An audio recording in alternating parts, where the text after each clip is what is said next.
Сәлеметсіздер ме, құрметті көрермендер, каналымызға қош келдіңіздер.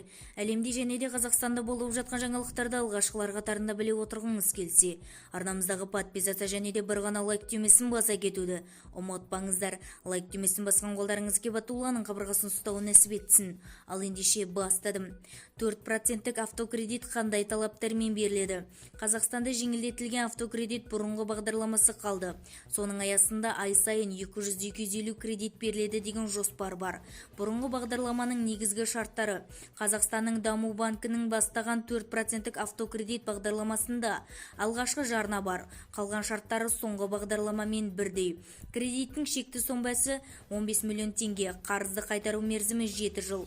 Номиналдық сыйақы мөлшерлемесі 4%, алғашқы жарна 10%. Автокредит қандай банктер арқылы беріледі? Бұрынғы бағдарлама ұзаққа созылама? Толығырақ мына жерден оқи аласыздар. Бізді тамашалауды жалғастырыңыздар және де бір ғана лайк түймесін басып сау саламатта болыңыздар.